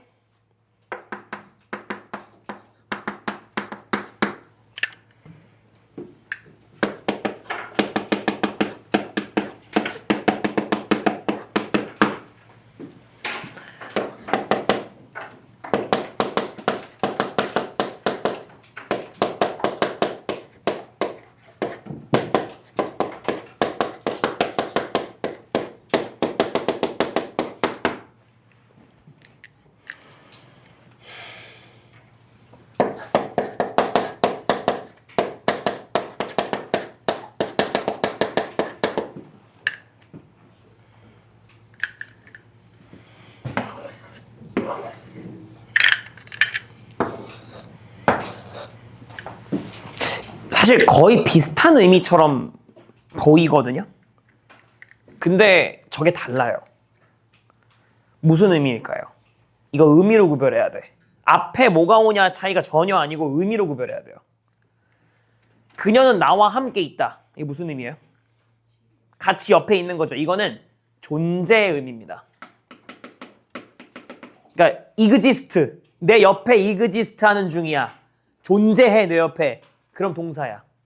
그럼 얘는 뭘까요? 가고 있다. 진행이에요. 진행. 가고 있잖아요. 가는 중이야 지금. 가는 중이야. 동작성이 있어. 가는 중이야. 그럼 동사야. 근데 얘들아, 철수는 돈이 졸라 많아. 돈이 있어. 그거는 존재나 진행이 아니에요. 맞아. 소유예요. I have a lot of money야. 그 have, 소유가 되면 또 형용사예요. 누워있다는요. 네, 이게 상태입니다. 그리고 물론 얘랑 얘는 맨날 논란이 돼요. 사실 거의 이게 구별되기 되게 힘들거든? 가고 있다랑 누워있다가. 근데 보통 뭐 때문이라고 느껴지냐면 움직임이 있냐, 한 자리에 있냐 차이인 것 같아요. 예를 들면 그녀는 자고 있다 하면 형용사거든요. 근데 그녀는 씻고 있다 하면 동사예요. 그러니까 이 상태랑 진행이 참 애매해서 이거 진짜 엿먹일 수 있는 문제지만 그래서 그 덕인지 내신에 진행하고 상태를 비교하진 않아요. 이건 잘 안 내요. 선생님들도 애매하다고 생각하는지. 네. 이거 다 보조용언이에요. 얘는 본용언, 보조용언, 본용언, 보조용언입니다. 근데 그때 배웠지만 보조용언 안에도 보조동사, 보조형용사가 있잖아요. 그래서 어차피 동사, 형용사를 구별해야 돼요, 걔도. 좋은 질문입니다. 근데 본용언, 보조용언을 잠깐 떠나서 뭐가 됐건 의미적으로 구별할 때 얘랑 얘가 참 애매해서 이건 잘 안 내요. 하지만 이건 외워놓으셔야 돼요. 이거 두 개는 돼요. 나와 함께 있다랑 돈을 가지고 있다는 명확히 구별되거든요. 그래서 그 소유와 존재로서의 구별은 많이 나온다. 알겠죠?